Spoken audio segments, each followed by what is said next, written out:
Frightening nuclear weapon accidents. My name is Bill. Welcome to Night Terrors this week, and we're starting right now. Welcome to Eldergrown and Takahama Plateau. It is showtime. If you value what I do on Night Terrors, one way to support the channel is through Patreon. Become a patron of the show by clicking on the Patreon link in the description below. Thank you for supporting the show. Let's get started. I think that's, yeah, there we go. And that's not the right one. This is the right one. Here at military.com is a story by Alan Fraser entitled How a B-52 Crash in Greenland became one of the Cold War's worst nuclear accidents. And Mr. Fraser begins. 6 hours. Thank you, Eldergrown, for the super chat. Much appreciated, Elder. Glad to see those super chats working for you. And thanks for the report, Elder. Welcome, Grano Rex, and welcome to Green Tea. Welcome T. Ceratops.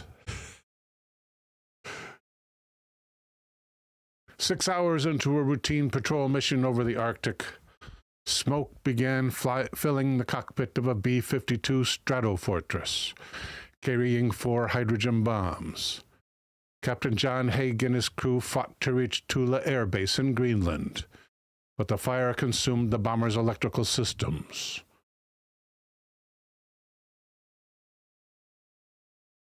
At 3:39 p.m. on January 21st, 1968, the aircraft slammed into the ice 7 miles west of the base. The impact carved a 160-foot gash across the frozen bay.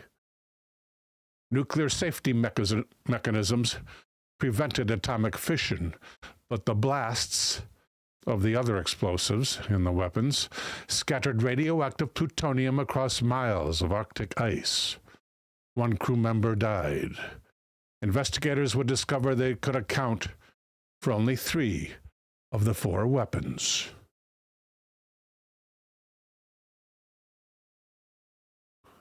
I hope there's more to this story.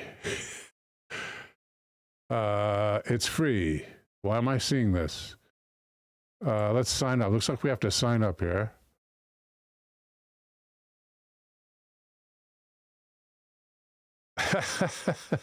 It looks like Elder again.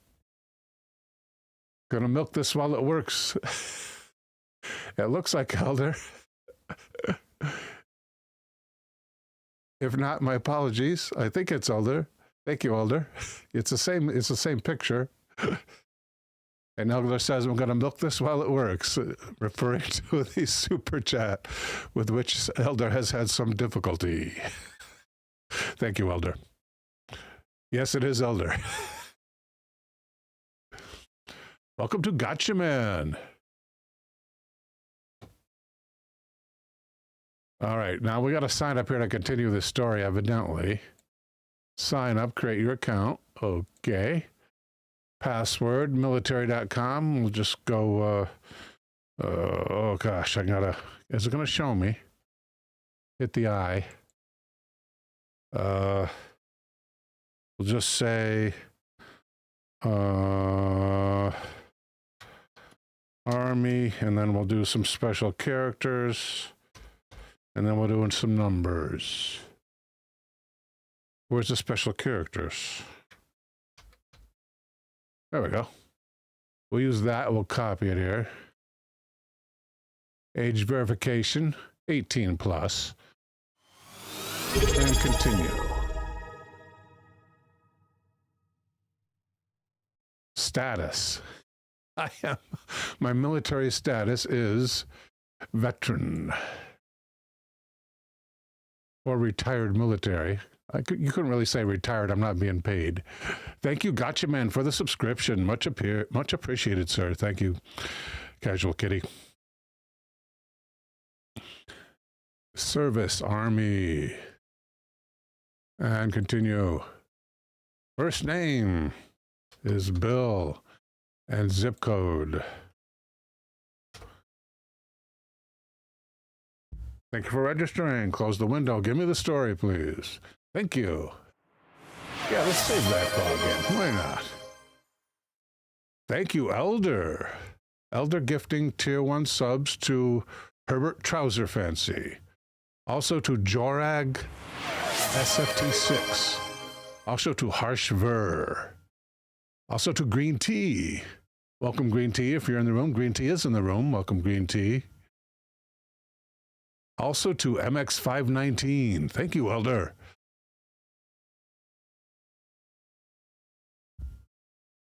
Let's continue this story.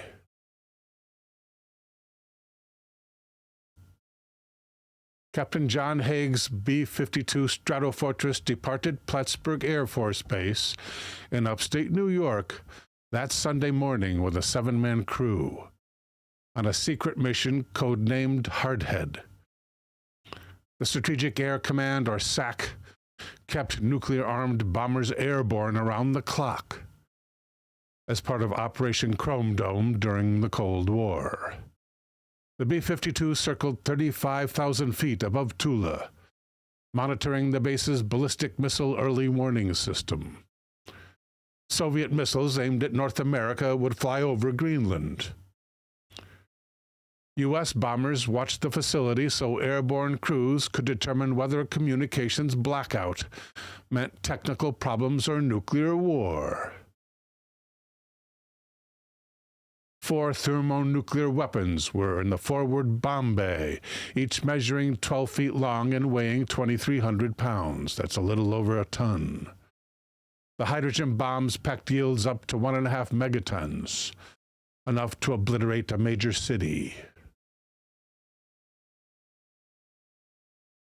And these are those bombs. The caption reads, in a clip-in assembly for loading into an aircraft. The crew complained about the cold temperatures 6 hours into flight. Major Alfred DeMario had placed some foam cushions near a heating vent before takeoff, and now he opened an engine bleed valve to draw hot air into the cabin. A malfunctioning heater failed to cool the superheated air properly. Within a half hour, the cabin became uncomfortably hot, and the cushions ignited. Someone reported smelling burning rubber. Navigator Curtis Chris searched the lower compartment twice before finding flames blazing behind a metal box. He emptied 2 fire extinguishers into it, but could not stop the blaze from spreading. Smoke filled the cockpit. Electrical systems failed and the pilots lost instruments. All of them. Haig declared an emergency at 3:22 p.m., 90 miles south of Tula, and requested immediate landing permission. 5 minutes later, he ordered the crew to abandon the aircraft. DeMario confirmed they were over the lights of the base, and 6 men ejected into the Arctic darkness. Co-pilot Leonard Sitvenko didn't have an ejection seat. He attempted to bail out through the lower hatch, striking his head during the escape. Search teams later found his body north of the base. The bomber continued north without a pilot, then banked left, crashing into North Star Bay at 3:39 p.m. The conventional explosives and all 4 hydrogen bombs detonated, their safety devices preventing nuclear fission. But the blast spread radioactive debris across the ice. Haig and DeMario landed on the airbase and reported the crash within 10 minutes. I guess underneath their chutes. Or I don't know if they, when they eject, if the whole chair is parachuted or not. I don't know about that. 3 crew members landed within 1.5 miles and were rescued within 2 hours. Jens Zinglerson, a Greenlandic official, organized native dog sled teams to find the survivors as the Arctic darkness made conventional rescue impossible. Aerial gunner Calvin Snap had drifted 6 miles south on an ice floe. Rescuers found him 21 hours later. At least he was alive. The Air Force activated its disaster control team within hours. Welcome to Jordan Cogburn. Jordan says the scariest nuclear accident was when Homer Simpson went into the reactor simulation van and started a meltdown, even though there was no fusionable material present. Well, these are nuclear weapons, Jordan. We'll do nuclear power another day. Thank you, Jordan. Lawrence Livermore National Lab sent specialists with newly developed radiation detection equipment. This operation received the codename Crested Ice, and Major General Richard Hunziker took command of what would become one of the most challenging cleanup operations in military history. Hunziker faced brutal Arctic conditions. Temperatures dropped to 75 below zero. Winds exceeded 80 miles an hour. I think 50 miles an hour is hurricane force. So you're not walking against 80 miles an hour. Perpetual darkness covered the site, and the sun would not rise until mid-February. The sea ice would melt by summer and send debris 800 feet to the sea floor. Denmark demanded the complete removal of all crash material. The U.S. wanted to leave the wreckage in place, but Danish scientists insisted it all be removed. With Tula's future likely at stake, American officials agreed to the cleanup. Tula being the American base there on Greenland. Missed it. Workers quickly built ice roads to the impact zone and constructed buildings and decontamination facilities. Operations ran 24 hours a day. Major General Hunziker later noted the irony that recovery from one of man's most technically complex endeavors required the most primitive of methods. In the dark, no less.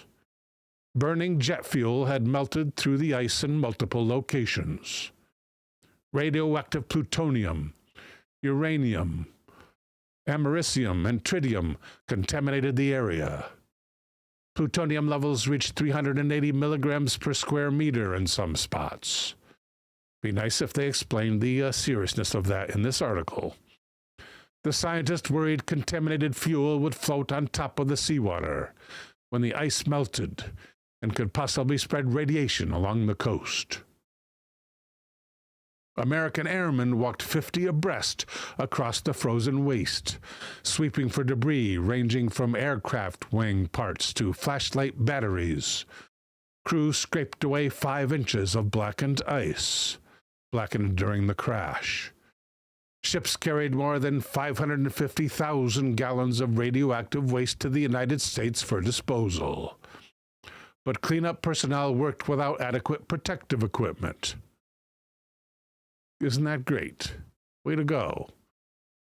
Jeffrey Carswell, a shipping clerk for a Danish contractor, was at Tula when the bomber crashed.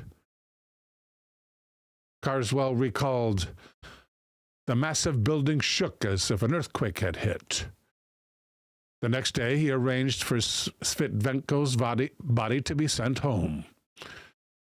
Carswell later claimed there was radiation exposure in the hangar, where loading operations had occurred.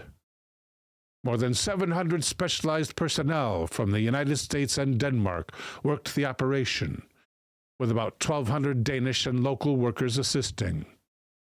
Operations finally concluded on September the 13th, 1968, at the cost of $9.4 million.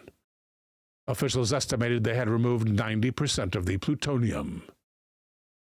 I think if you get one speck, if you breathe in one speck of one dust mote of plutonium into your lungs, wherever it lands will generate corruption. as in the zodiac sign of Cancer, which I bear myself. Green Tea says, wait. The waste was in an uninhabited area, and they transported it all the way to U.S. in a populated area. Interesting point, Green Tea. Let's find out where they transported it. Let's see. We'll ask AI. Where are we stopping off here? Perpetual darkness. Okay, we pick up here. That's at this nice blue picture, and this is right about here. Okay, we can do that. Okay, this is B-52 crash in Greenland.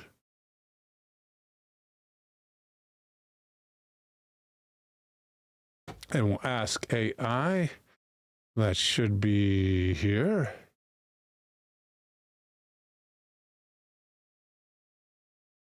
From the paste in B-52 crash in Greenland to where in the U.S. was the atomic waste transported.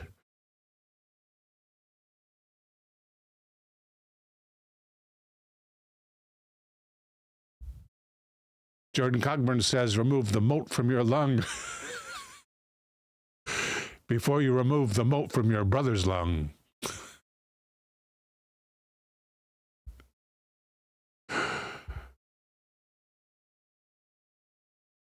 Let's see. The material was sent to the Savannah River site in South Carolina.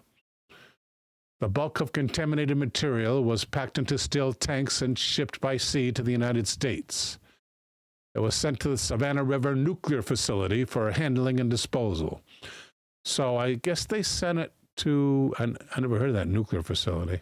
Pantex plant in Amarillo was where the recovered bomb components and weapon debris were sent for analysis, dismantling, and recycling of nuclear weapon parts.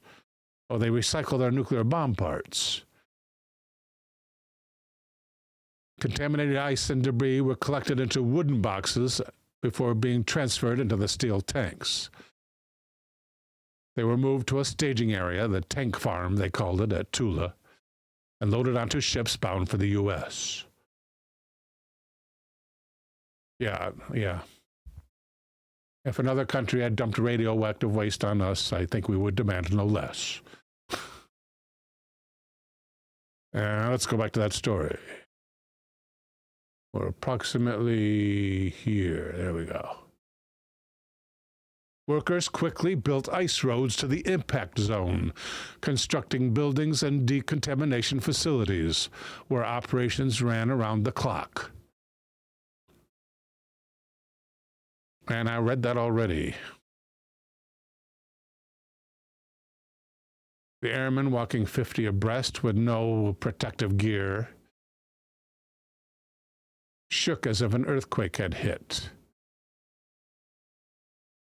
Strategic Air Command, or SAC.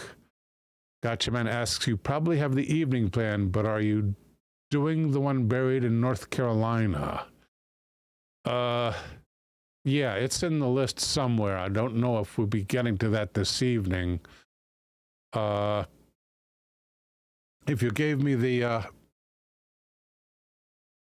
town in North Carolina, I'd be able better to tell you. The town name associated with the disaster. And then I could give you an idea, G-Man. SAC announced that all 4 bombs had been destroyed in the crash. Within 3 weeks, investigators knew this statement was inaccurate. Inaccurate. They had recovered components for only 3 weapons. A July 1968 classified report documented an analysis of the recovered secondary components, indicates recovery of 85% of the uranium and 94% by weight of 3 secondaries. Secondaries being the weapons. No parts of the 4th secondary have been identified. The secondary is the fusion stage of a thermonuclear weapon, the part that actually produces the massive hydrogen bomb explosion. Each secondary contained uranium-235 and other materials formed into a cylinder, about half a meter long, that crews nicknamed the Marshal's Baton. One of these was still missing. In other words, the whole bomb, I imagine. The next month, in August of 1968, the military dispatched a mini-submarine to Tula. The official mission called for searching for radioactive contamination, but classified documents reveal the real purpose was finding the missing component. The submersible made multiple dives, but never located it. The component being the fourth bomb. William Chambers, who led a Los Alamos National Lab team responding to nuclear accidents, including Tula, explained the decision to abandon the search years later. He said, "There was disappointment in what you might call a failure to return all of the components. It would be very difficult for anyone else to recover classified pieces if we couldn't find them. We hope." The issue remained classified until 2008, when BBC investigators obtained declassified documents through FOIA, the Freedom of Information Act in the U.S., confirming that a weapon remained on the sea floor. A 2009 Danish study contradicted the BBC findings, with the Danish Institute for International Studies concluding that only the secondary component and not a complete weapon was missing. For Greenlanders near the crash site, that distinction didn't matter. Nuclear debris littered their hunting grounds. 2 Inuit villages had already been forcibly relocated decades earlier. Now radioactive contamination threatened their food sources as plutonium entered the marine food chain. Now this, by the way, ladies and gents, this black and white photo, the town of Faro. Faro I don't recognize, so I'm going to say no on the North Carolina incident. There's quite a number in the U.S., quite a number of incidents in the U.S. Tonight we're going to cover incidents from all over the world with the emphasis on the U.S. Yeah, this is an aerial photograph of where the unmanned plane, the Stratofortress, crashed. The caption reading, "Aerial photograph of blackened area of ice where a B-52 carrying 4 nuclear weapons crashed near Tula Air Base on January 21st, 1968.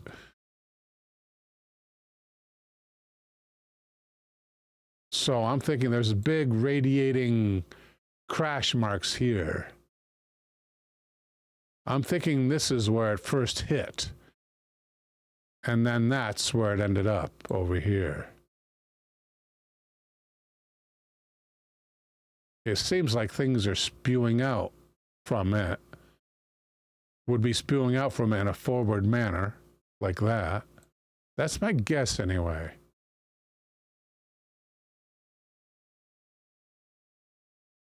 It's odd that we cannot see the plane itself in this photo. Maybe that's still classified.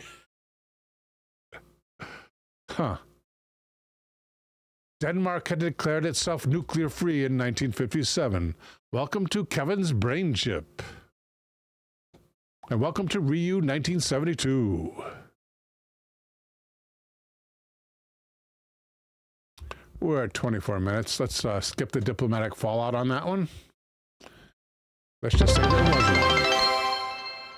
Anything else? Workers still fighting for compensation. The Danish workers who participated in the cleanup. Effects on the locals. Indigenous Greenlanders received no systematic health monitoring after the incident. No studies were conducted on local populations, despite plutonium contamination in waters where the Inuit people hunt and fish. The Inuit had lost their homes when the base was built in the 50s. After the crash, 2 villages were forcibly relocated.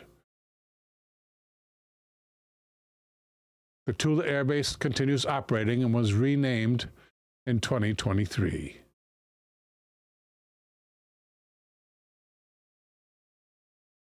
T-Plateau says that's no surprise the indigenous people got no help from the government. How would Australia know about that? Oh. Bad joke. Very bad joke. My apologies, T-Plateau. Very bad joke. I mean, almost scandalous. Definitely racist. Here at Boot Camp Military, FitnessInstitute.com is a possibly uncredited story. Let's look at the bottom. Yeah, uncredited. By Anonymous. Written by Anonymous and entitled RAF Lakenheath, Nuclear Near Disasters. And the anonymous author begins. Thank you, T-Plateau.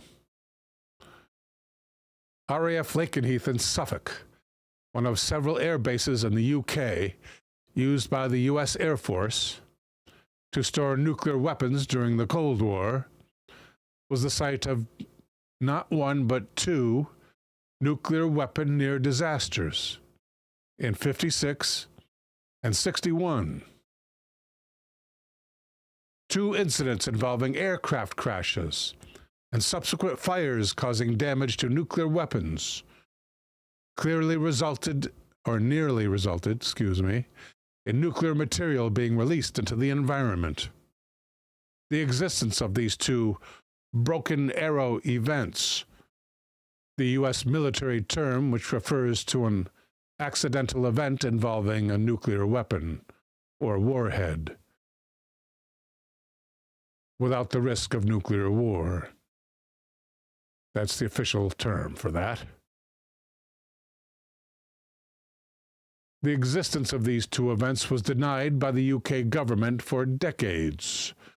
A senior U.S. official was quoted after the 1956 incident as saying, quote, "It is possible that a part of eastern England would have become a desert," end quote. July 1956. The first of 2 recorded nuclear near accidents at Lakenheath occurred on the 27th of July, when a B-47 bomber on a routine training mission crashed into a storage igloo beside the runway, which contained 3 Mark VI nuclear weapons. The igloo was ripped apart and the aircraft exploded, showering the stored bombs with burning aviation fuel. Although the bombs involved in the accident did not have their plutonium fissile cores installed, each of them carried about 8,000 pounds of high explosives as part of their trigger mechanisms, as well as a quantity of uranium-238, making them highly dangerous. The bombs each had a yield 10 times greater than the Little Boy atomic bomb dropped on the Japanese city of Hiroshima during the Second World War. The crash and ensuing fire did not ignite the high explosives, and no detonation occurred. However, one official U.S. cable reported it was a miracle that one bomb that has exposed detonators did not explode, which would have released nuclear material into the environment. Had the conventional explosives in any of the bombs detonated, the resulting explosion would have scattered depleted uranium over a wide area. Such an explosion of one bomb would probably have set off the high explosives in the other 2. The resulting release of depleted uranium may have threatened the ancient university city of Cambridge, only 20 miles distant. This toxic dust would also have been carried by the wind, with thousands of people, at least, in eastern England being at health risk. A senior U.S. official was quoted as saying, "It is possible that part of eastern England would have become a desert," Another United States Air Force officer remarked, "Near disaster was averted by tremendous heroism, good fortune, and the will of God." Reports state that the incident caused mass panic at the base, remarking that there was not just panic, but a stampede out of Lakenheath. Emergency fire services traveling to the base to assist reportedly encountered a convoy of American cars filled with American women and children panicking and trying to get away, and United States Air Force officers instructed taxi drivers to drive them anywhere away from Lakenheath. The igloos at the airfield have been built near the runways to provide rapid availability for use. A different igloo at the airbase stored the nuclear cores of the bombs, and if the B-47 had hit that igloo instead, it would have released a large cloud of plutonium. This would have led to much more serious problems. The damaged weapons and components involved in the incident were later returned to the Atomic Energy Commission. The B-47 involved in the accident, which killed 4 crewmen, was part of the 307th Bombardment Wing. January 1961. 5 years later. A second nuclear near disaster occurred at Lakenheath in January of 1961. A parked U.S. Air Force Super Sabre loaded with a Mark 28 hydrogen bomb caught fire after the pilot accidentally jettisoned his fuel tanks upon turning his engines on. The fuel tanks rupturing as they struck the concrete runway beneath the aircraft. The aviation fuel inside them ignited, and flames engulfed the nuclear bomb beneath the aircraft, leaving the nuclear weapon scorched and blistered. But the fire was brought under control before the bomb's high explosive detonated or its arming component activated. A group within the Sandia National Labs, headed by engineer Stanley Spray, later discovered that a flaw in the wiring of the hydrogen bombs could allow prolonged heat to circumvent the weapon's safety mechanisms and cause a nuclear detonation. The hydrogen bomb involved had a yield of at least 70 kilotons, 5 times more powerful than the little boy atomic bomb dropped on Hiroshima in World War II. The 1956 incident caused great concern for the British government. Evidently not enough concern. And it was decided it would be desirable to block the U.S. authorities from ordering evacuations in the future if one of its nuclear weapons fell upon the British countryside. In other words, the evacuation that happened, they shouldn't have run away, basically. The Americans shouldn't have run away. Was the base under under the charge of Americans? Maybe it was under American charge. One of several air bases in the UK used by the United States to store nuclear weapons during the Cold War. It does not indicate. Next up.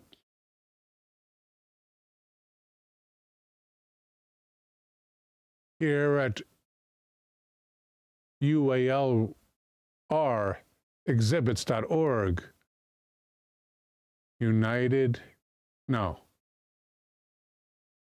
University of Arkansas at Little Rock, UALR, exhibits.org. There's a story entitled Countdown to Disaster. Let's find an author for this.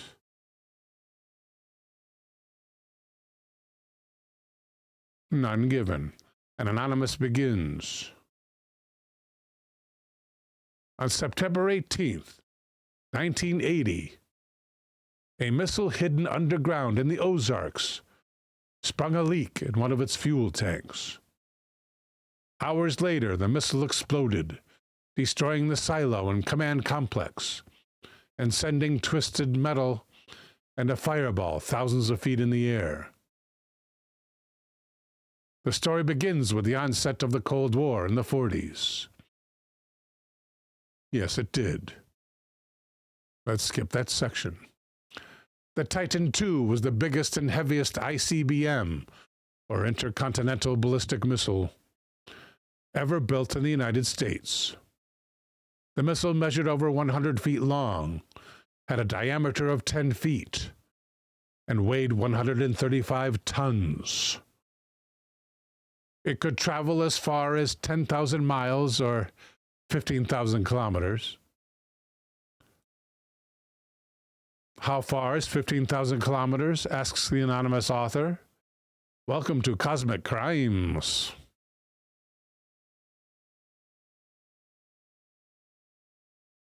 Click on the photograph below to launch a virtual tool to find out how far one of these missiles would have reached. Okay, can we open a new tab? Okay. Google Earth, it's going to tell, how's it going to tell us? Experimental. Unlike data layers. Unlock data layers, plus new all projects. Yeah, nothing I can see. No projects yet. Yeah, it ain't there no more. Disregard that. With the Titan II, the U.S. had the power to destroy almost any country in the world and kill millions. The Titan II was designed to deliver 9 megatons of damage. Engineers who worked on the missile said that although they knew they were creating a death machine, they did not fully consider the threat to people in the U.S. living near its missile silo. Or missile silos, rather. Arkansas quickly learned the dangers of the missile complexes after construction began in '61. In '65, a fire broke out in a Titan II silo near Searcy, Arkansas, during an upgrade and maintenance project. 53 workers lost their lives in the deadliest accident ever to occur in a U.S. nuclear weapons facility. News of the disaster made national headlines. Excuse me.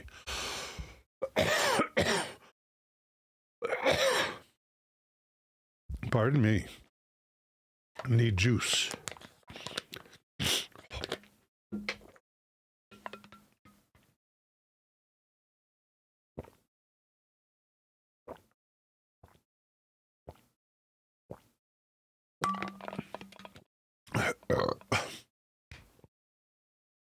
My apologies.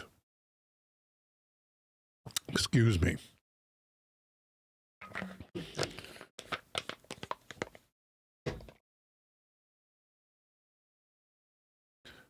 The missile in the silo that day was eventually moved to another launch complex near Damascus.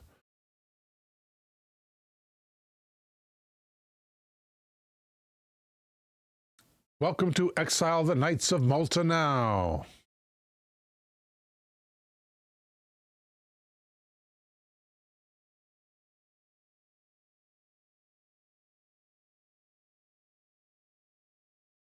And something's happening here, which I did not design. Let's see what's happening.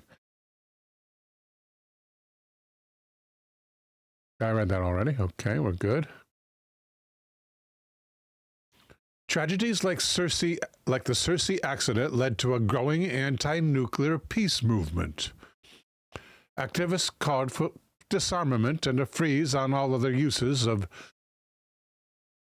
nuclear reaction, it says here. Nuclear weapons. If you've ever been to Russellville and seen the giant nuclear energy reactor on the horizon, you know that nuclear power is also used to generate electricity. Yeah, we'll skip this part. In 1979, oh, that's more about the peace movement. More. Well, there's some SALT II negotiation information. By 1980, The Titan II missiles were nearing 20 years old. Several U.S. airmen assigned to staff the command centers at each missile complex and maintain the weapons were worried about the safety as those missiles aged. An anonymous group of airmen met with non-military officials in that year to ask for help. They felt their lives were in danger and that the U.S. Air Force was not taking the issue seriously. Unfortunately, death and destruction would unfold before Arkansas leaders could get involved. On the evening of September 18th, a routine maintenance operation went very, very wrong. After arriving on site and making their way through the underground complex to the missile silo, the maintenance team got to work on several routine repairs around 6:30 p.m. 2 airmen worked high up on platforms that extended from the silo's walls. All of a sudden, one of the men dropped a socket from a wrench, which fell several stories before bouncing and gashing a hole in the side of the missile. Now, this socket weighed 8 pounds, by the way. It was a huge socket. What, 8 pounds? I'm thinking 8 pounds would be, I don't know, something like that, maybe? Just a guess. Toxic gas immediately began to pour out into the silo. Realizing the dropped socket had pierced a fuel tank, the terrified airmen retreated. The Air Force assembled an emergency team, evacuating the personnel inside the silo around 9 p.m. At 10 p.m., concern grew, and nearby residents asleep in their homes were evacuated from the area. 2 men at a time from the emergency team were sent down into the launch silo to gather readings and attempt to open the silo's inner blast doors. And just before 3 a.m. on September the 19th, Senior Airman David Livingston and Sergeant Jeff Kennedy put on protective gear and entered the silo. At the point where they were re-emerging from the silo, the missile exploded, throwing both men and fiery debris hundreds of feet in the air. Livingston died later that day. Kennedy miraculously survived, plagued for the rest of his life with medical issues resulting from his injuries. The explosion injured 21 people in total. The nuclear warhead on top of the missile was blown off of the missile body into the air, I think 200 feet, I think I read, into the air, along with other debris, including the concrete top of the missile silo, which was also thrown hundreds of feet into the air. Green Tea asks, how big was the wrench?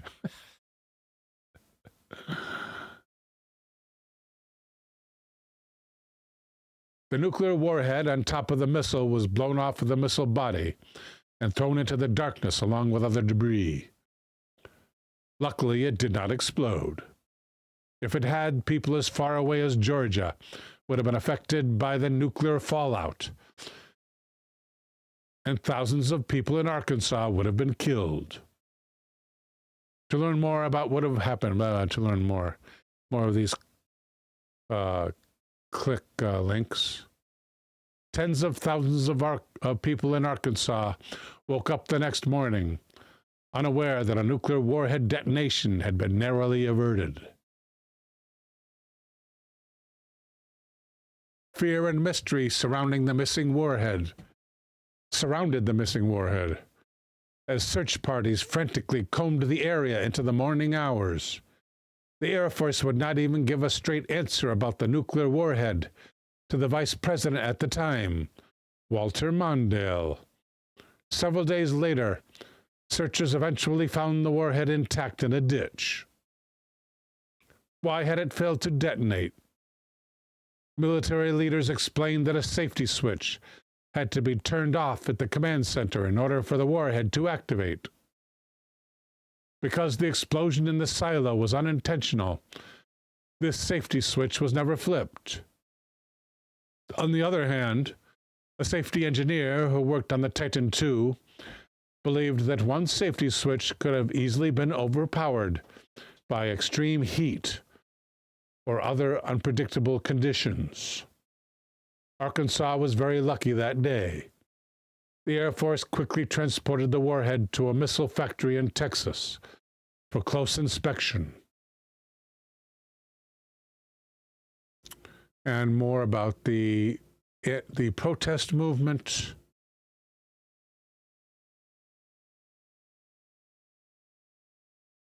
And that's the end of that story. Next up,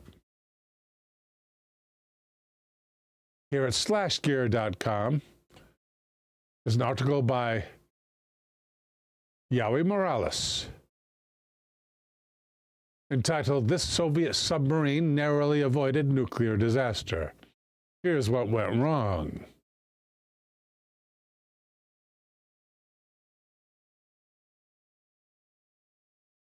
Submarines give nations unprecedented stealth capability, allowing them to sink enemy ships without exposing themselves visually, and even threaten cities with mass destruction by way of nuclear weapon. Welcome to Smooth Wrench.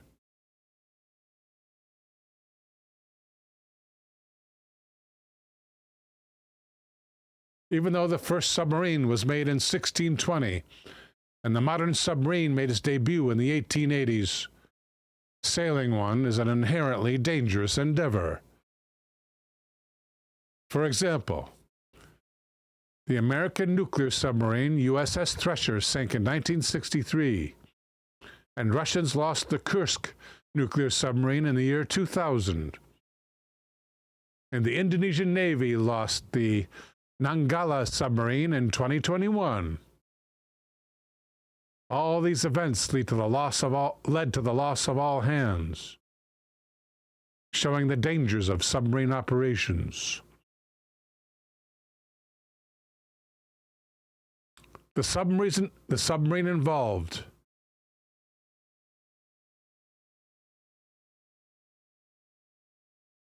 Okay, it says up here, when you add nuclear weapons into the submarine disaster mix, this is exactly what happened in October 1986, when a Soviet sub had an accident with its nuclear missiles.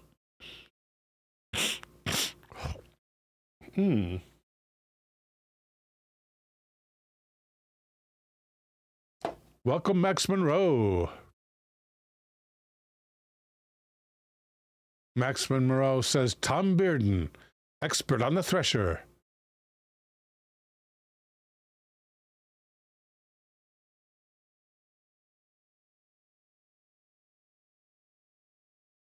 The submarine involved in the 1986 disaster was the K-219, a Navaga-class nuclear ballistic missile submarine with the NATO designation of Yankee class.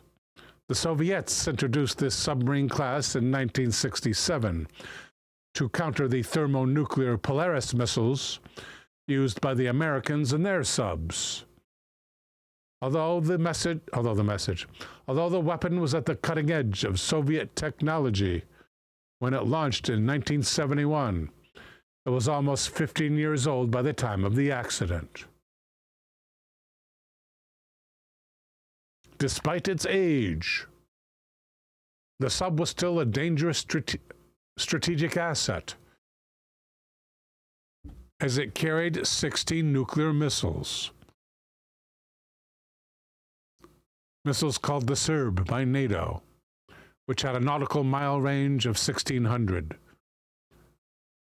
The latest variant of this missile, Mod 3, had the capability to be armed with 3 200-kiloton warheads each, giving the submarine a formidable maximum loadout. At the time of the accident, the sub was patrolling the seas off the west coast of the United States, about 700 miles from Bermuda. This was routine for the Soviet fleet. During the Cold War, the Soviet subfleet, when they would patrol international waters off the coast of America, allowing them to launch strike missions at a moment's notice in case of nuclear war.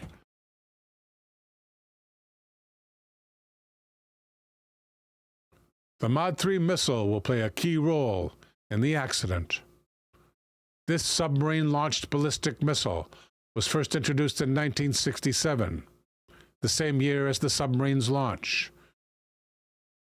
Unlike the Polaris missile, which the Americans and the British used around the same time and featured solid rocket fuel, the Serb used liquid fuel stored within the missile body.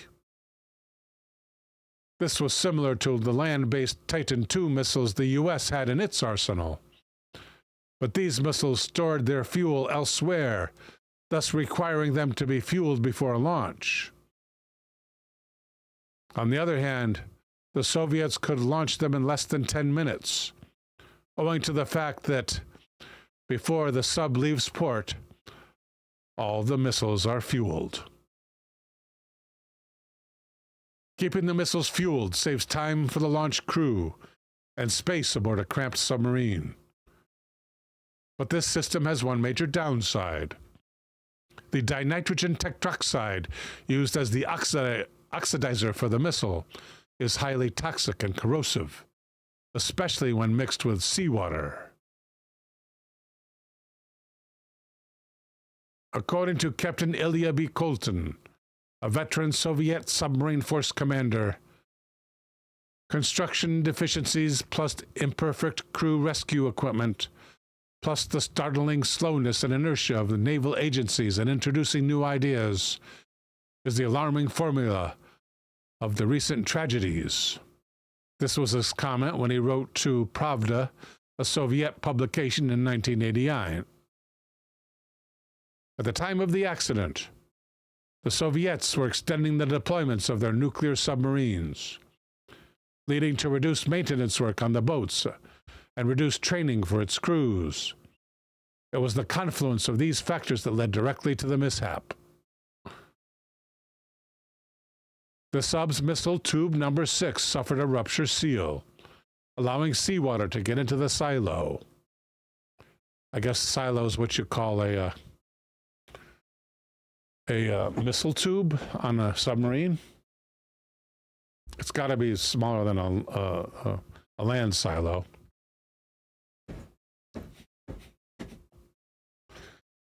This then mixed with the oxidizer in the missile, creating nitric acid, which easily dissolves metals, as well as other materials. As the acid ate away at the tanks separating the oxidizer from the fuel in the body of the missile, it created a mix of highly volatile materials and deadly nitrogen dioxide gas. The dangerous mix soon ignited, killing instantly 2 sailors, while the missile officer was soon overcome by the toxic fumes. The explosion also damaged the submarine to the point that water came pouring in, causing it to lose buoyancy and sink more than 800 feet. It was only the last-ditch attempt of blowing all tanks that saved the ship from sinking with all its crew aboard. Aside from the casualties and damage to the submarine, the explosion also expelled the nuclear warheads of all missiles into the ocean. That's 16 missiles. Thankfully, this did not result in an unintended nuclear explosion, although it did scatter radioactive debris.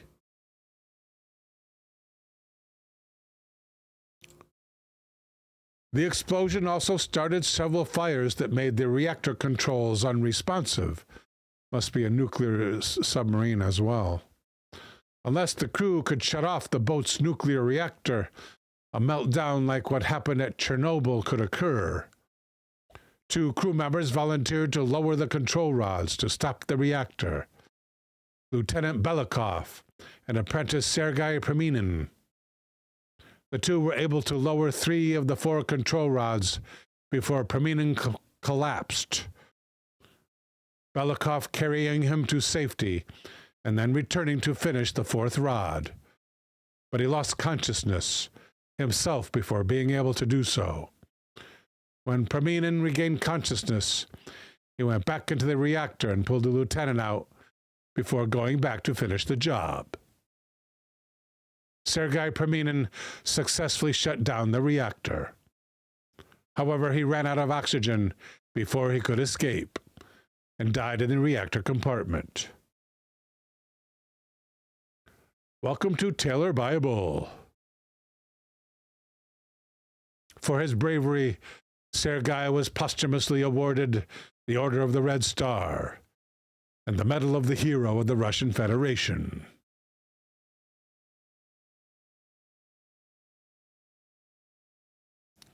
The crew was eventually able to evacuate the stricken submarine when Soviet merchant vessels arrived at the scene to assist.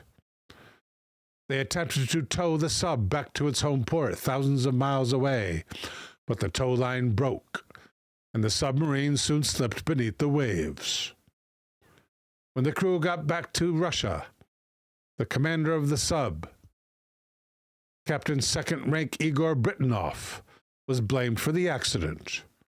He was initially accused of negligence, sabotage, and treason.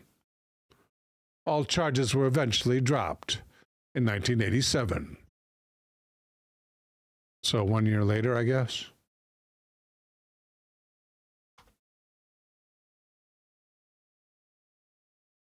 On the other hand, the Soviet leadership immediately notified their American counterparts about the accident. An unprecedented move, given that the Chernobyl disaster, which happened just months before, was initially covered up.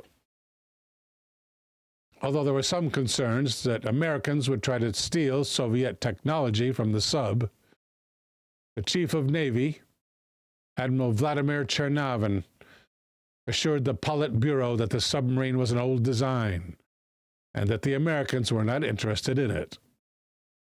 Despite the accident, happening just a few days before the Reykjavik summit of 1986, where Reagan and Gorbachev were to discuss limiting nuclear stockpiles of both the U.S. and Russia, the sub-accident did not seem to have a negative effect on the relations of the 2 superpowers. This showed the thawing of relations between the 2, especially as this event happened during the closing years of the Cold War.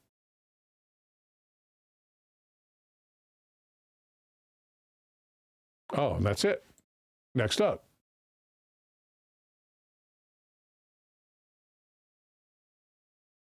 Here's a story by Ainsley Brown, entitled The Little-Known Story of the Palomares Incident, when America accidentally dropped 4 nuclear bombs on Spain.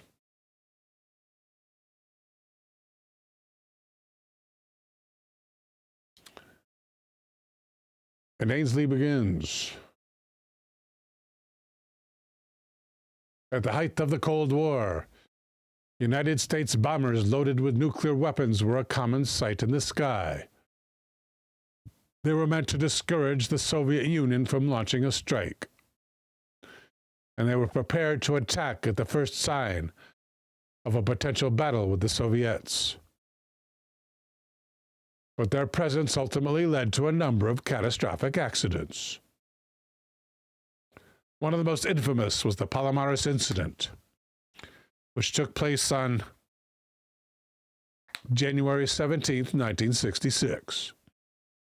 That day, an American B-52 bomber accidentally collided with a jet tanker over Spain, killing 7 airmen and dropping 4 nuclear bombs near the remote village of Palomares. None of those bombs were armed at the time of the accident, but explosive material in 2 of the devices still went off on impact when they hit the ground, leading to massive craters and the spread of toxic radioactive plutonium dust, of which one mote having lodged in your lung will cause cancer. One mote of plutonium, one dust mote. It wasn't the only incident of its kind during the Cold War. But even though the Pentagon eventually admitted to over 36 accidents that involved bombers crashing or catching on fire, the Palomares Incident continued to attract a notable amount of attention, since it happened in a foreign country, and it impacted thousands of civilians. The resulting contamination meant that the United States and Spain had to launch a massive cleanup effort. And up to 1,750 tons of radioactive soil were shipped to America for disposal. The cleanup was never fully completed, and some of the land in the region remains contaminated to this day. Eldergone says, wow, lots of mishaps in the 60s. Yeah, right.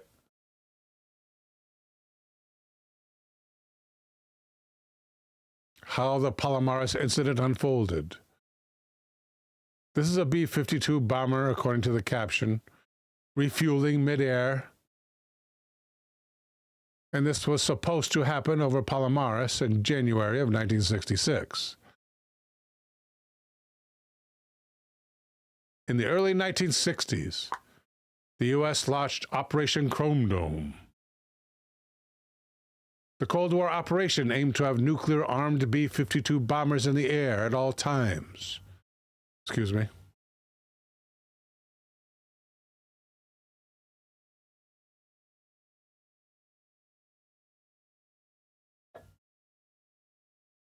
Specifically, they were supposed to be flying bombers in locations that it would allow them to strike the Soviet Union if necessary.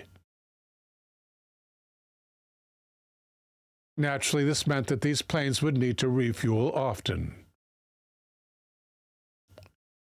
In January, one B-52 bomber was on its way back to its base in North Carolina when refueling became necessary. The aircraft tried air-to-air refueling with a tanker plane, which should have been a routine process, but things went far from routine. U.S. Major General Delmar Wilson, who was tasked with responding to the Palomares incident, later told the BBC, "I believe what happened was the bomber was closing at too high a rate of speed, and he didn't stabilize his position." Closing with the refueling plane, the plane with the gas, jet fuel, plane with the jet fuel, with the result that they got too close and collided. The result of the two planes colliding was catastrophic. The B-52 was ripped open, and the jet fuel that the other plane was carrying ignited. The subsequent explosion killed all 4 members of the refueling crew.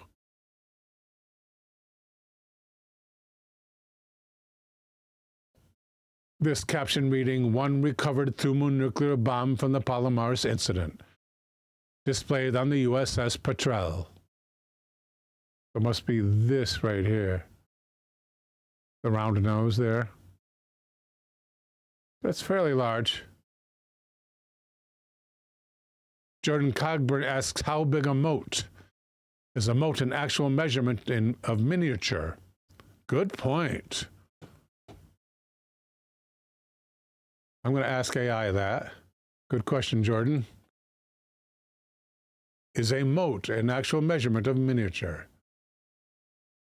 Let's find out. I think we're here. Let's just paste in that question directly. Is a mote? Short answer, no. My apologies, Jordan. You got me. The scientific unit is a micron.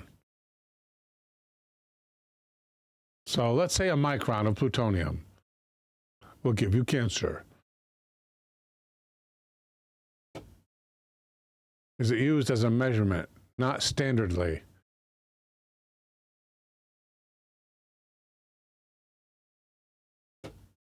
All right.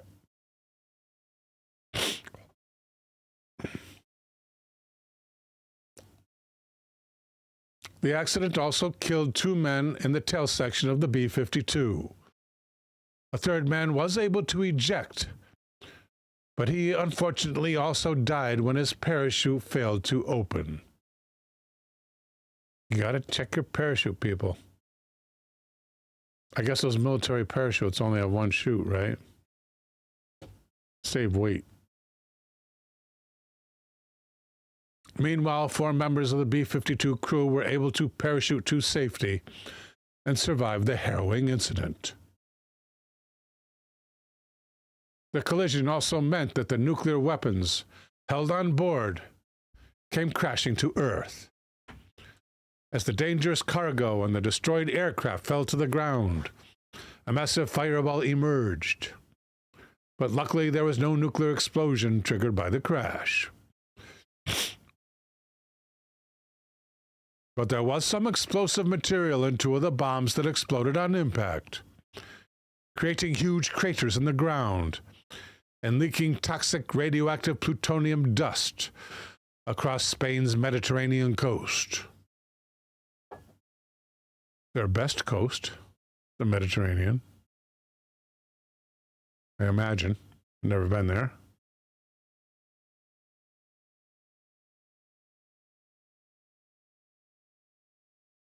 The caption, an exclusive zone in Palomares, Spain, photograph taken in 2019. Witnesses were horrified to see the collision of the B-52 and the other plane, and the devastation that followed on the ground. One local woman, Senora Flores, remembered, "My little girl was crying, 'Mother, Mother, look at our house, it's burning.' Because of all the smoke, I thought what she said must be true. There were a lot of stones and debris falling all around us. I thought the debris would hit us. It was this terrific explosion. We thought it was the end of the world." A farmer, Pedro Alarcón, recalled seeing an explosion unfold in his own tomato field while he was walking there with his grandchildren. As he remembered, we were blown flat. The kids started to cry. I was paralyzed with fear. A stone hit me in the stomach. I thought I'd been killed. I lay there feeling like death, hearing the children crying.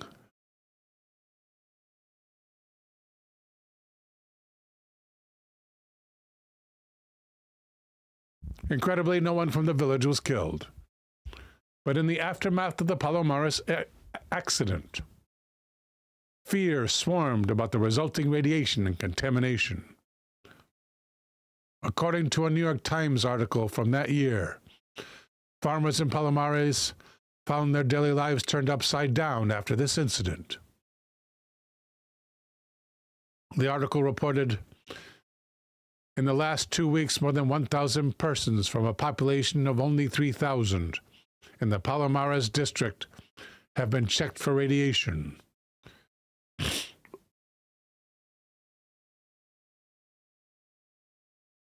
However, farmers in Palomares, which was known for its tomato crops, were prohibited from picking produce in a 37-acre area around the scene of the accident. Before long, markets were turning away all tomatoes that came from Palomares, even those picked outside of the crash site. The U.S. military claimed they were willing to pay the farmers for any tomatoes destroyed or any tomatoes unable to be sold from the restricted area. But their attention would soon be turned. though one of the 4 bombs had landed safely in a nearby riverbed and was recovered intact the next day.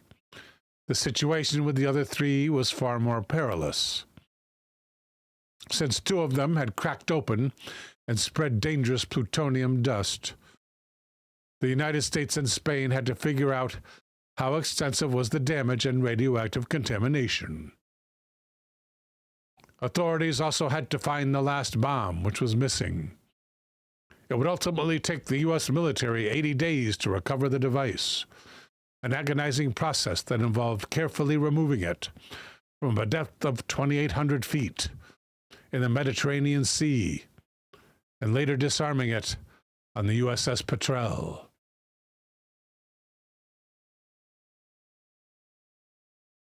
Even with those concerns, both American and Spanish governments were determined to keep the public calm. T. Plateau says, those poor people. Francisco Franco, then the dictator of Spain, was especially eager to downplay it, as he feared it would have an impact on the country's tourism. As part of the effort to prevent panic amidst the cleanup, Angier Biddle-Duke, the U.S. ambassador to Spain, swam in the sea near Palomares on camera. When a journalist asked Duke if any radioactivity had been detected in the water, he responded, and you're not going to believe this, sounds like what you might hear today from our government, "If this is radioactivity, I love it." But while both American and Spanish officials tried to appease the press, a massive cleanup operation was underway. When workers found areas that were contaminated with radiation, they scraped up the first 3 inches of topsoil, sealed it into barrels, and sent it to the U.S. Many of these drums ended up at Savannah River Plant in South Carolina. Ultimately, between 1.5 tons and 1 3/4 tons of contaminated soil were removed in this manner. From there, the Palomares Incident was widely forgotten, especially after the more infamous nuclear catastrophes unfolded, such as Chernobyl and Fukushima. Eventually, the Palomares Incident reemerged in the news. Though initial cleanup efforts may have appeared to be thorough, it was later revealed that the U.S. had missed some areas of contamination and may have even accidentally spread contamination further in some cases. As recently as 2025, it was reported there were still some regions in Palomares that were fenced off due to the presence of plutonium. Welcome, Big Daddy. The chat was inquiring about you last week. Welcome, Big Daddy. I said, I just saw him a couple weeks ago. I saw him in chat. The long-term health impacts of the accident on local residents and the U.S. airmen recruited to help clean up remain the subject of controversy. Though many officials claimed that the health risk was minimal, it was eventually revealed that the U.S. settled some 500 claims by locals who said their health was adversely affected. Some residents insisted that the anxiety around health in the town is over-exaggerated. One local bartender, Andre Portillo, said every time the story hits the media, it hurts tourism. A lot of people don't want to come here because they think the quality of life must be low, that cancer rates are higher, when that is not the case at all. End quote. But in 2016, dozens of former U.S. airmen who were involved in the cleanup came forward to publicly discuss their struggles with cancer and other serious health issues they believed were caused by plutonium poisoning. By 2020, these Air Force veterans had won the right to sue collectively for health benefits. Sadly, many who had raised complaints in prior years had already expired. Meanwhile, the cleanup in the Palomares region is yet to be completed, despite Spain and the U.S. signing an agreement back in 2015 to properly clean up the area once and for all. Though the Palomares incident may not be as well known as other nuclear accidents, it's clear that its troubling legacy extends far beyond the town itself. That should be it, and it is. Next up, here at prologue.blogs.archives.gov, in other words, the National Archives, is a story by Jesse Kratz entitled Brush with Catastrophe, the Day the U.S. Almost Nuked Itself. And Jesse begins. There was a time when the greatest threat during the Cold War was a nuclear strike by the Soviets. But for a moment, during those tension-filled years,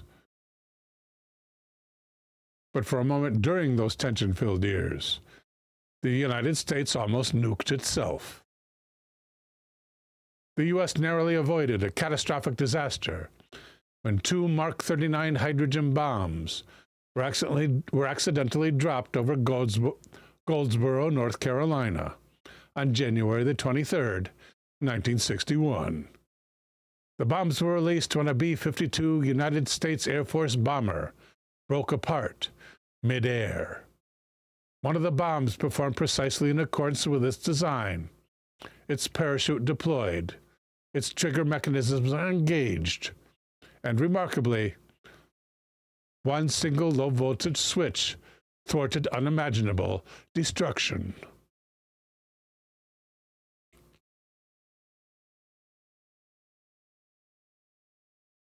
A Boeing B-52 Stratofortress with the 421st Strategic Wing. It's not the 421st. It's the 4241st.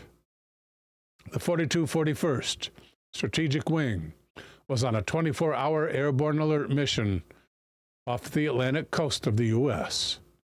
At the time, while the U.S. and the Soviets were engaged in the Cold War, SAC, or the Strategic Air Command, kept B-52 bombers, armed with nuclear warheads, all of them, flying 24 hours a day, 7 days a week. The plane was commanded by Major Walter Tulloch, U.S. Air Force, with pilots Captain Richard Hardin and First Lieutenant Adam Maddox. It was armed with 2 thermonuclear bombs, each with an explosive yield of 3 to 4 megatons. This thermonuclear bomb was a 2-stage radiation implosion thermonuclear bomb produced from 1957 to 1959, with more than 700 built. It was fully fused, meaning it could be detonated by contact with the ground, or as an airburst, or an airburst or a laydown, where a series of parachutes would slow the bomb and would touch down on its target before detonation, allowing the bomber time to get clear of the blast zone. Caption reads, Mark 39 hydrogen bomb, courtesy of USAF. That's a big one. The bomb was considered a lightweight weapon, weighing almost 3.5 tons, or around 3.5 tons, rather. And the bomb measured approximately 12 feet in length, with a diameter of 3 feet. The explosive yield of the Mark 39 was about 4 megatons, 250 times the explosive power of the bomb dropped on Hiroshima, and enough to vaporize everyone and everything within a 17-mile radius, roughly the area inside the Capitol Beltway surrounding Washington, D.C. Only 3 days after President John F. Kennedy took office, while the B-52 refueled in flight from an air tanker. The tanker's crew notified Major Tulloch on board that the B-52's right wing was leaking fuel. The leak was severe. More than 5,400 gallons of jet fuel lost in less than 3 minutes, as the B-52 was directed to return to Seymour Johnson Air Force Base in North Carolina to attempt an emergency landing. It never got that far. As they descended, the unbalanced condition created by the disproportionate fuel load, one in one wing and one in the other, I guess, made the bomber increasingly difficult to maneuver. The bomber went out of control as the right wing was sheared away, and Major Tulloch ordered the crew to abandon the aircraft. 5 crewmen ejected, and 1 climbed out through the top hatch before the B-52 broke apart and exploded in the air.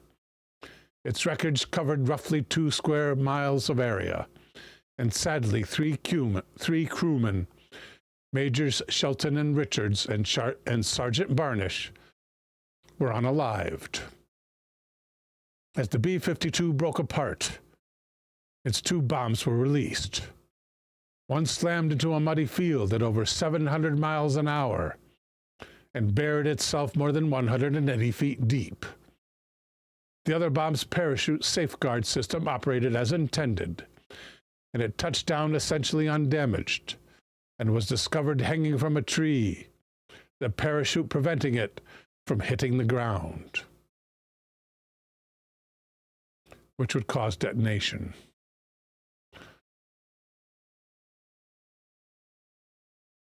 A mishap like this, involving the loss of nuclear weapons, is known by the military code name Broken Arrow. Official statements indicate there was no danger of the bombs exploding, but others indicate that 5 of the 6 steps, or 6 out of 7, required for a thermonuclear detonation did occur.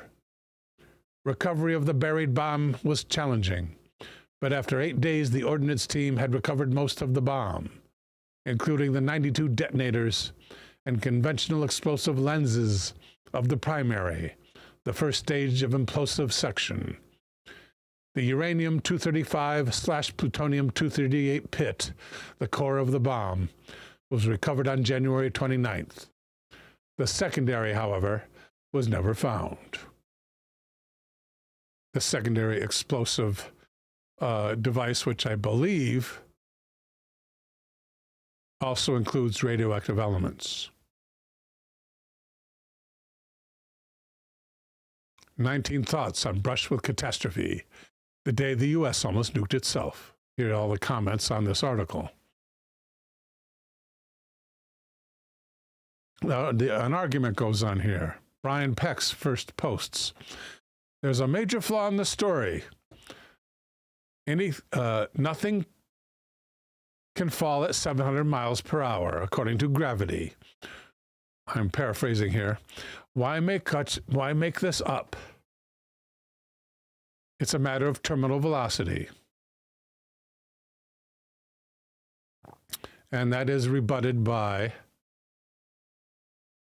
Matthew, who says, based on simple calculations, the terminal velocity of a 3.5-ton object with a cross-sectional surface area is between 500 and 900 miles per hour.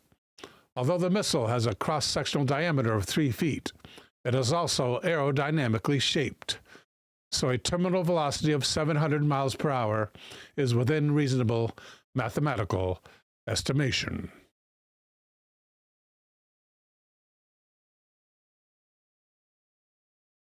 Tom chiming in with, in 2012, skydiver Felix Baumgartner broke the sound barrier when he reached a speed of 833 miles per hour.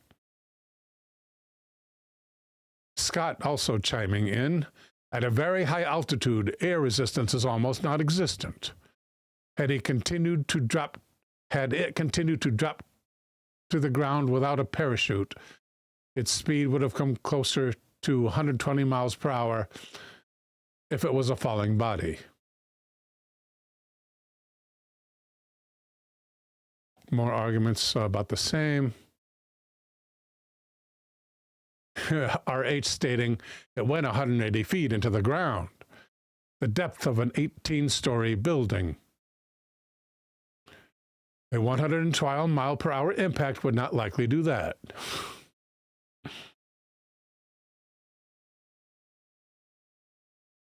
So where did the second part of the bomb go, says L. Seems important that they find that and not just say, oh, well, right? And with Jason responding to that, it was just some uranium. I don't believe there was any danger of an explosion, just radiation. Just radiation. But even if there was, it's 180 feet plus in the ground in rural North Carolina.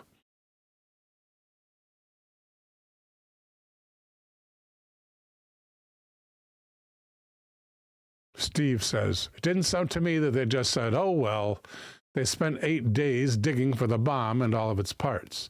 I think it's safe to say this wasn't an easy find, like a brightly colored Easter egg out in the yard.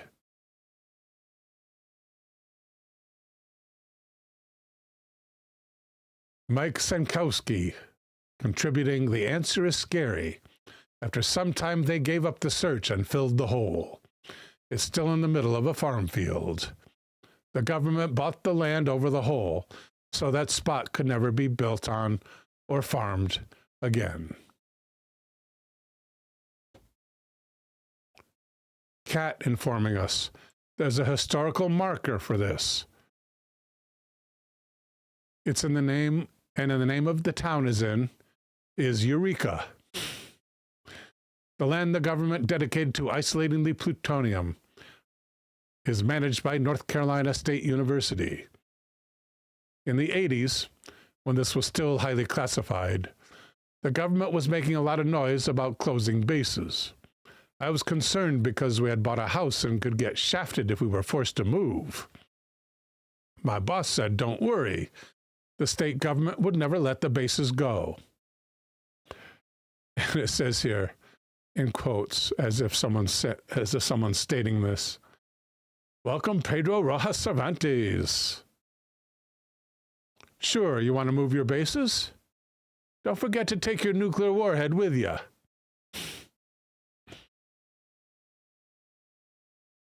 Michael Maglet with another argument.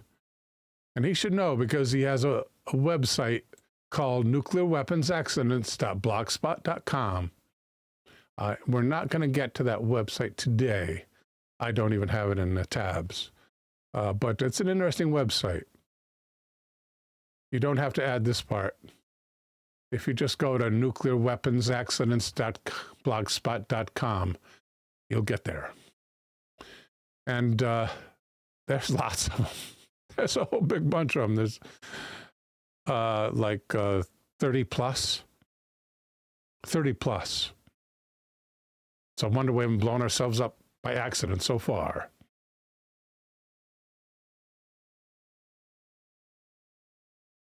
Next up, by Tom Demerly, a story at theaviationist.com. On this day in 1957, the biggest bomber, the biggest H-bomb, and the biggest near catastrophe in history. And Tom begins. In the wake of yesterday's news that the U.S. has pulled out of the Open Skies Treaty of Surveillance flights that verify compliance with nuclear arms limitations by treaty. Well, when did that happen?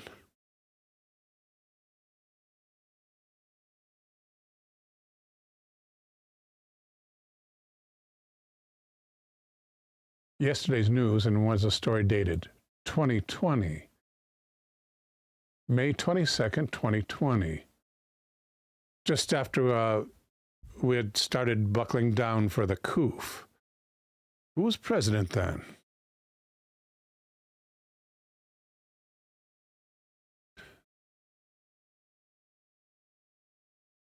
The Mark 17 hydrogen bomb was an attempt to drastically increase the destructive force of a nuclear weapon. It was horrifically successful and almost went terrifyingly wrong.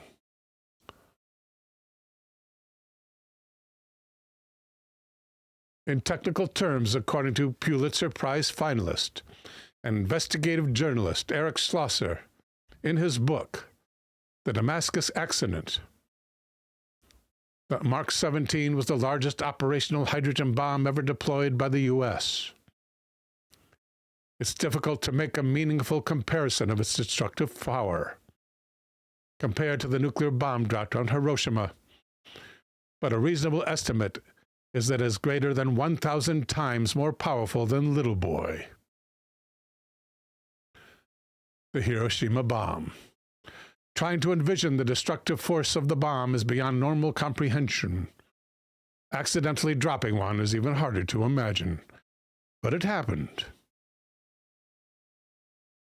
Major Donald Herron, aircraft commander of the B-36 Peacemaker, straightened his control yoke after finishing a wide, graceful turn to the downwind leg of a final approach at Kirtland Air Force Base outside Albuquerque, New Mexico. He descends through 1,750 altitude on the downward slope of his landing. The Goliath majestic bomber, the largest ever made, churns toward the end of the runway in what looks like slow motion. Its 6 windmilling pusher propellers generate their distinctive throbbing hum. Its 4 outboard jet engines are quiet as the plane gently settles toward the runway threshold.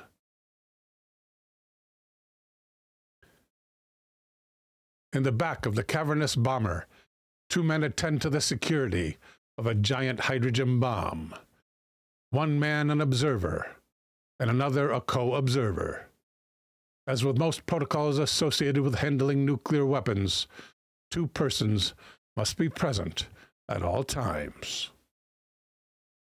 One of the 2 men has unzipped his flight jacket as the temperature warms inside the bomber with the decrease in altitude. It's a seemingly small event that may be the metaphorical flap of a butterfly's wing, even now magnifying a horrifying breeze building rapidly toward potential Armageddon. Droning toward the end of the runway, now descending through 1,700 feet, in the back of the bomber, an accidentally exposed control cable attached to the release lever of the weapon's carrying cradle becomes momentarily snagged on the zipper pull of one of the crew members' flight jackets, as he confirms the removal of a manual safety locking pin in preparation for landing. It is a routine procedure about to go wildly out of control. There's a loud bang, the sound of aluminum and magnesium. Thank you, Elder, for the link. Elder with a link here. Ah, and there it is. The largest bomber ever built. Thank you, Elder.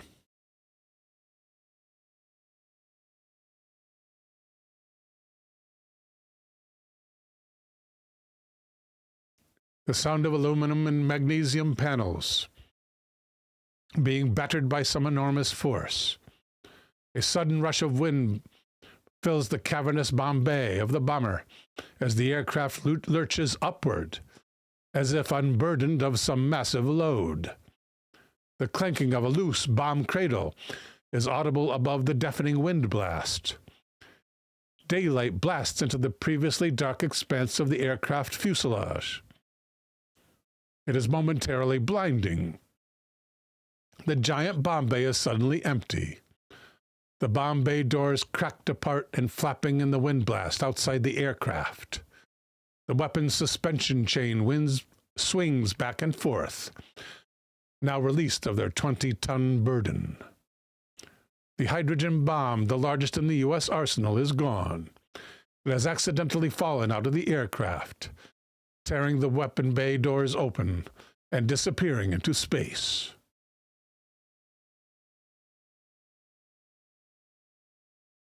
In the way that seemingly insignificant actions can spiral into unimaginable calamity, either the bomb co-observer's zipper pull accidentally became lodged on an 8-inch long section of exposed manual release cable, or one of the two observers accidentally put their body weight on the control cable.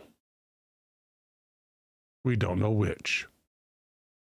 The cable, just at that moment armed to release the weapon, let go. The gigantic 20-ton hydrogen weapon fell out of the airplane.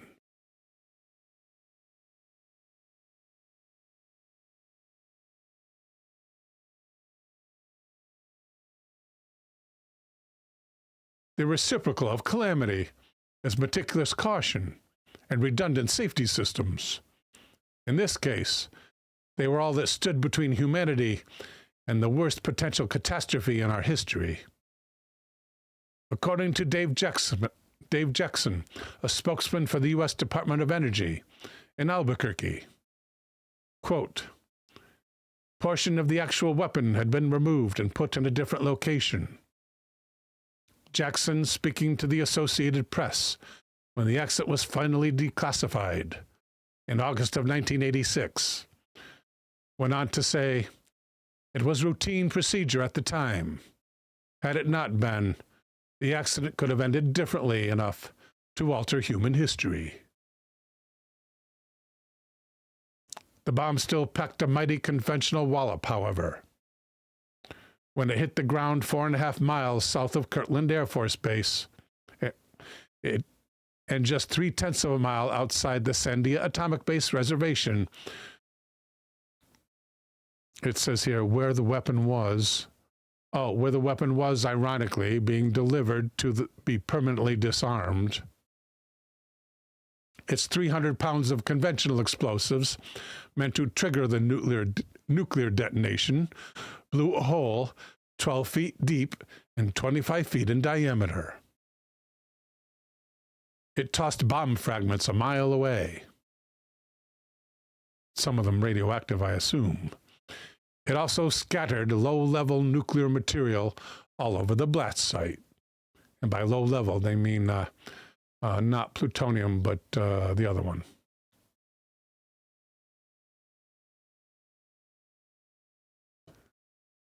The accident remained classified until a brief and unspecific mention in 1981 that walked back its significance. It wasn't until nearly 3 decades later that the specifics of the accident finally surfaced in the media, following a FOIA inquiry, the Freedom of Information Act, by a reporter for the Associated Press. And that's chronicled in the book by Michael Maglet, who has that website that we just doled out, and James Oskins. And the incident is also chronicled in several articles that ran after the incident was finally declassified. But for some reason, the story has never gained traction outside of aviation history buffs and a small group of Cold War veterans. Still, it remains one of the most terrifying reminders of the unchecked nuclear arms race.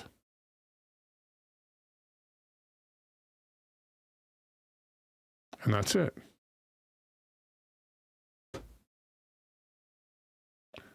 Okay, let's do something slightly different at this time to end up.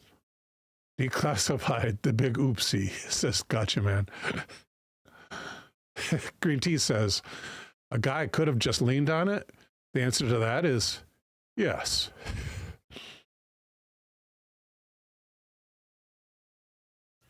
Okay, so what are we going to now? Let's go here. This is, what is this? What is something else? Okay. This is at trueprepper.com. is an article by Sean Gold entitled Fallout Shelters Near You, Nuclear Bomb Bunker Locations. And Sean begins. If there's a nuclear bomb detonation near you, what would you do? Nukes are not necessarily a death sentence if you are properly prepared. While the fireball is instantly deadly, the fallout can be avoided or sheltered against. Welcome, Kay Lorraine. Knowing the closest fallout shelters or bunker locations is an important part of nuclear survival planning. Again, this is at True Prepper. Let's see, as you can see here, trueprepper.com. And let's see if you guys are looking for it. If you can just type in fallout shelters and if it will find it. We're going to duplicate this tab. We're going to search for fallout shelters. And if the search is any good, which it is not guaranteed to be, it will turn up this article. And it does. Okay, trueprepper.com.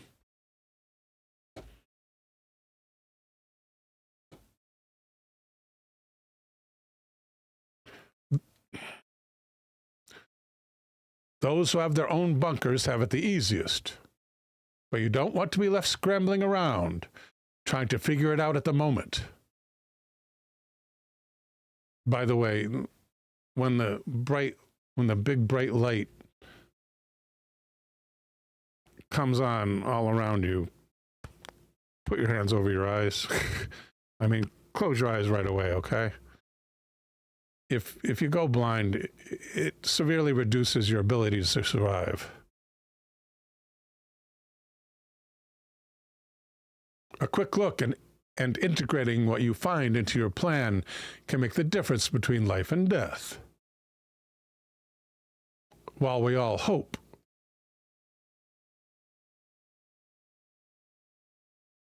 Boy, that goes down a lot. Where's while we all hope? What's down here? Okay, we're good then. While we all hope you'll never need it, we'll help you find the fallout shelters near you below. What are fallout shelters? Fallout shelters are structures specifically designed and built to provide protection from radioactive fallout in the event of a nuclear war or nuclear accident. Fallout itself is the residual radioactive material dispersed into the atmosphere after a nuclear explosion or a nuclear reactor accident. It looks like light snow when it is visible and easily carried by the wind, Ground-burst nuclear attacks are designed to kick up as much fallout as possible, since there has been plenty of testing over the years on the most effective detonation height to generate the largest fallout plume.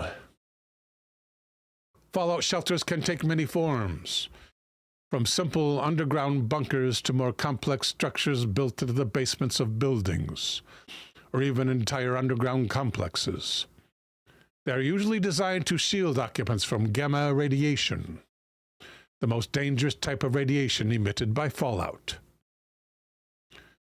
During the Cold War era, fallout shelters were built across the U.S. and in many other countries as a way to protect civilians from the potential effects of nuclear war.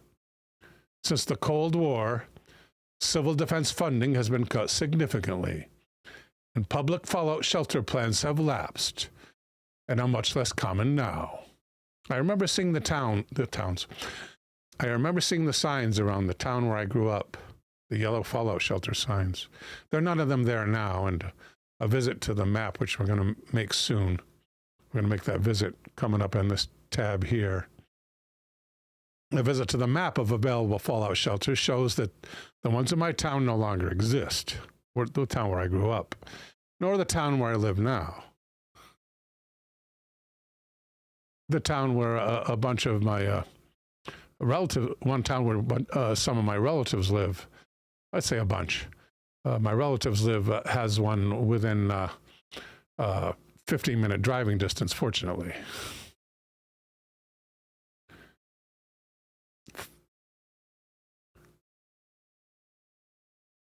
Directional fallout shelter signs used to be commonplace on street corners, pointing the public to protected areas for when the unthinkable happened.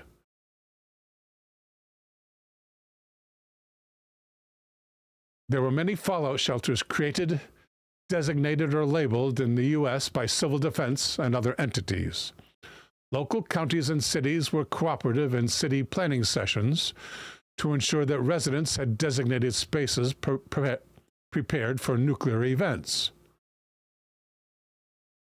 We weeded out most of the shelters that are no longer there, but of those remaining, their supplies are also likely not there. While the building may be suitable as a fallout shelter, there are probably not any public supplies to make it survivable in the long run. Still, checking one out, if it is local to you, could be helpful in your preparedness planning. Now, here's the list of states. I'm going to copy this list and to count it. Let's see if there's all 50 here. Let's hope so. Copy that. And then we're going to use this. Yeah, that was the search. We're going to use this to go to a place where we can count those words. That is the tool of the character count, which also counts words. We'll plug that in. Word 64. Huh. 64. Including Washington, D.C. Washington, D.C. is not a state, right? No. So that's one extra. How could there be 52 states? 50 states? I don't even know how many states there are. Boy, am I getting old. 50 states, right? Ryu 1972 says he wants a fallout shelter with Wi-Fi. And then he says, duck and cover. Why, all these others are states. Where do we get the extra words? Oh. Whoops. Double state names. Double name states. So, all 50 states, I'm assuming. I guess there's no way to tell right now. Still 50 states. Thank you all there for the confirmation. Let's bring those protectorates in, shall we? All right. So all the states are covered. And here is a characterization of the fallout shelters in each state. Fallout shelter planning in Alaska was pretty sparse. I thought it would say scarce. Same meaning. Arizona. Civil defense plans assumed the worst, advising everyone to evacuate at least 40 miles from the city. Natural caves and schools under few fallout shelter placards. Arkansas took advantage of caves. California has only a few cities with fallout shelters still around, with Sacramento leading the way. Anyway, that's alphabetical. Here's the interactive map. You can see there's a bunch where there's no fallout shelters. Can we zoom in here? Yes. Well, that's just my state.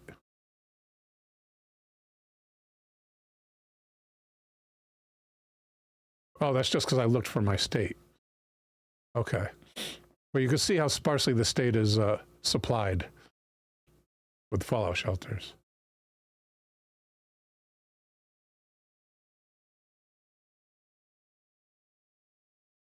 With none being in my vicinity, I'm right about here.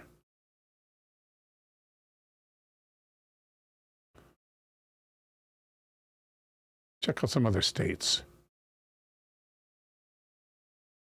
Random state selection. North Carolina. Not bad, North Carolina.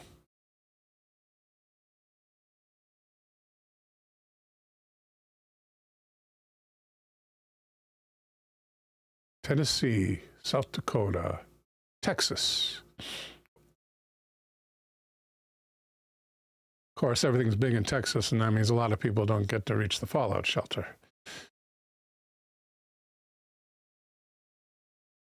Green Tea says, a Mandela effect item. I remember in 4th grade when they were adding 2 more states to make 52. It was a big deal. Probably the protectorates, right? Puerto Rico and the Philippines? Not sure about the Philippines. I think Puerto Rico may be more than a protectorate as well, because it's Puerto Ricans get to vote in our elections, so. Utah. Yes, I'm curious.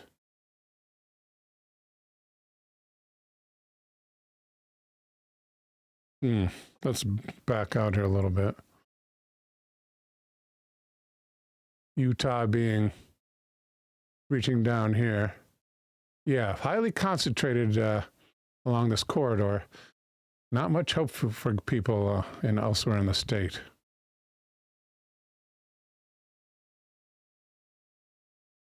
Eldergrown says, the only fallout shelter still in my town is the Masonic Lodge. Nice.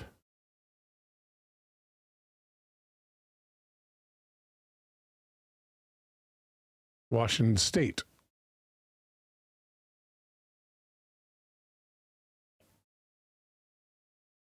Being, let's see,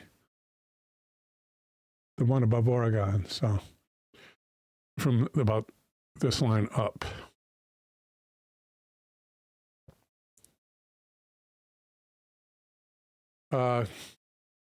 Gotcha, man. You want to sock those movies into the chat, please?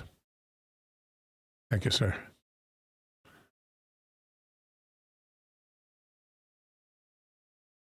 Washington, D.C. Oh, what do you know? There's 1 or 2. Just looks like there's one on every street. Let's get a little closer. Holy cannoli. Holy cow. Incredible. Well.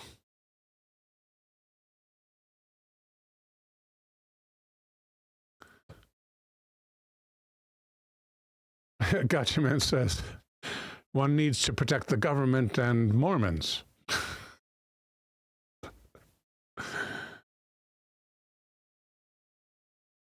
Wyoming, I'm fascinated by those western, sparsely populated states. Wyoming looks almost like a perfect square. It runs from this corner to that corner. And only here and one down there in the opposite corners. Huh. Gotcha Man says, oh, Gotcha Man has a movie report. Thank you. Nice. Got it. Thank you, sir.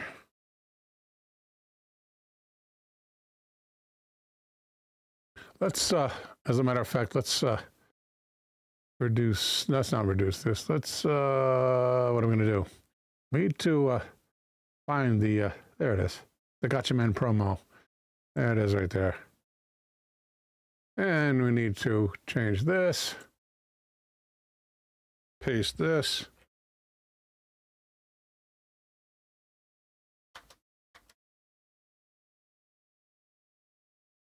All right, let's make this bigger so everyone can read it.